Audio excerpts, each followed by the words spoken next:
Hello, everybody, and welcome back to another edition of Tampa Two. I am Derrick Brooks, joined by the sage himself, Mr. R. Kaufman. And as you can see today, we have a special guest. And if you notice, I'm in my victory uniform with my victory cigar. Ha ha!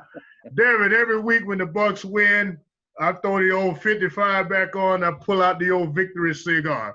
So obviously, I like this outfit. Disappointed 2 weeks ago, but we're not going to speak about that.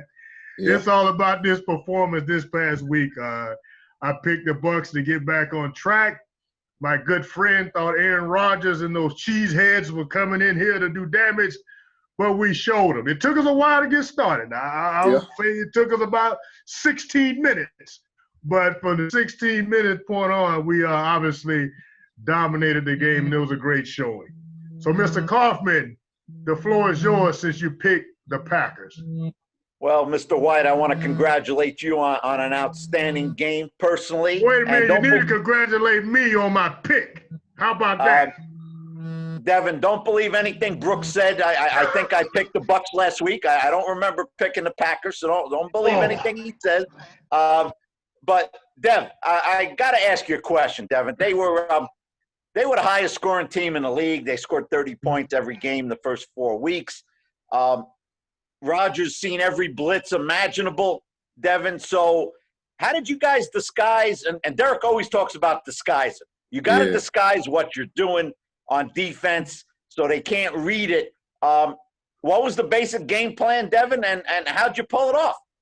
I say our basic game plan was, we match up with anybody well, whether they have superstar receivers or running backs or whatever. We don't have to do we just do what's normal in our system. Like we watch some guys when they play those guys, they put safeties on the running backs. Well, up in our scheme, we let linebackers, continue to guard running backs all game, just as we was playing another team. So it kind of keep us being honest with ourselves. And one thing Todd Bowles does a great job of, he blicks everybody. Everybody in the back end, from the corners to the nickel to the safety to the inside linebackers, everybody get a chance to rush. So, like they said, you got to disguise. So when I'm blitzing, they disguising for me. When they blitzing, I disguise for them. So you just got to be able to have a great offensive line to pick up on how you're going to stop it. And, what the Packers tried to do, they tried to do a lot of slide protection. Well, we know how to beat slide protection. All you got to do is just wrap around or whatever. Just, send more than they can handle, and the slide won't even work. So, I mean, we just had our way with them, and, we just wanted to be the most physical team. They came out, gunning for us. But, we always, keep high energy, good composure on the sideline. So I think that's what we did very well. Well, Devin, again, congratulations. And one of the things I continue to try to educate our listeners is Coach Bowles' system. He does master deception. And not only mastering deception with showing good looks, but he also mastered deception, meaning he don't change what y'all do fundamentally. Yeah. Meaning you guys are committed to your defense, and I completely understand that, being in the defense myself, that we forced offenses to out-execute us. And yes, we made adjustments game to game, but we didn't blow up our foundation trying to accommodate for what the offense was doing. We more or less felt that, hey, this is what we do, and if you out-execute us, then we'll tip our hat to you. And it seems as you guys are getting more into that. And I started to see it the second half of last year when you got healthy. The back end, the young guys started to understand what was required of them. But I don't think Coach Bowles and the coaches get enough credit for recognizing what you guys do best and making that a fundamental part of your system. Could you speak to that? Yeah, I say he does a great job of that. He keeps everyone honest. I'm a great pass rusher. I got a high motor. I like to get after the quarterback. I might not have the best, moves, but I got a great win rate on running backs, and even when I'm going through the middle against offensive linemen. So he's like, hey, I got to use you more. I got to let you do this. I got to let you do this. And to unleash you. Yeah, that's what I asked him. I actually went to him. I was like, Coach, I don't feel like I've been making a high enough impact in the blitzing game. And he was like, man, I got you.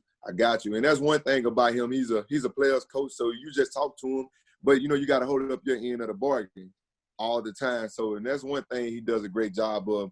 But, he knew that, they how good and, how everybody else let Aaron Rodgers hold the ball. So we put in our speed package. Like, let's get after them. We know we got the back end to cover those guys. We played Devontae Adams, and we didn't have to double team him. We just put Carlton Davis on him. And, sometimes Dean was on him. So, I mean, we kind of believe in our people, like you said. And instead of just trying to play a chess match with everybody, we just line up, do what we do, and we just you got to execute us. Because he tell us that every time we're doing the scouting report, he was like, if a guy just flat out beat you and you're doing your job, I can respect that. But don't give it to him. And we kind of pride ourselves on that. Speaking of giving Dev, even though there was only a 25% capacity on Sunday in the stadium, did you feel a little bit of a lift from having more fans than you had for the Chargers game, Dev? And you guys are 3-0 at home. I know that was a big focus going into this season, is getting a home field advantage. Yeah, I mean, it was still rocking with limited fans, man. I promise I want to know what it feels like with that stadium full, because I know, the tickets had sold out. And I know we've been playing some great ball at home so far, whether it was, the comeback victory against the Chargers, blowout victory against the Packers. I feel like we've been doing a great job. And, man, I don't know. Hopefully, if all this COVID stuff get to blow over, we can really, have an even greater impact with the fans, because, I mean, it's fun when you can turn up and you can, throw your arms in the air and just get the crowd into it. Like, it always give you that extra push. One final thought here on the Packers as we wrap up part one. Let's talk about the discipline. That's one of the things that I did speak on since the start of the season, that we had to become a better disciplined football team. And you guys responded this week by setting a franchise record and playing the game with no penalties. Was that – obviously, did you guys recognize that during the game, or you guys know you emphasized that, and at the end of the game you recognize, and we just played a game with no penalties?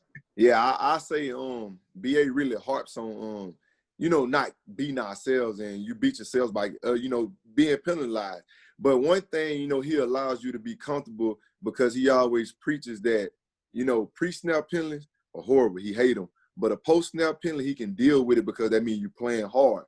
So he always tell us, just play the game how you play it, but, line up. Don't just give it to him. Don't line up in the neutral zone, jump outside. Do little dumb stuff and just get them yards, make them earn. Like, at the end of the day, I want you to get a penalty for being too aggressive. And we kind of, like, prided ourselves on that, and we made it a point all week. Going against Aaron Rodgers, we knew he was a hard count type of quarterback. So, I reminded the front seven, like, hey, watch the hard count. Blaine Gabbert in the offense that we went against in practice did a great job, because they was getting us at the beginning of the week. But, I mean, when it's a repetitive thing, you just don't make the same mistake twice. So, I mean, I feel like we did a great job as, honing in on it and getting it fixed. And we expect it to be an ongoing thing going forward. Not saying we're going to play every game penalty free, but we should never have a lot of penalties, especially pre-snap. Well, thank you. So we're going to move on to part two, as we have a very unique matchup this week. The Buccaneers go to Las Vegas for the first time, playing against my former head coach here at the Buccaneers. We'll dive into the preview of the Bucs versus the Raiders, another game in prime time for our 2020 Buccaneers. Stay tuned. Come back and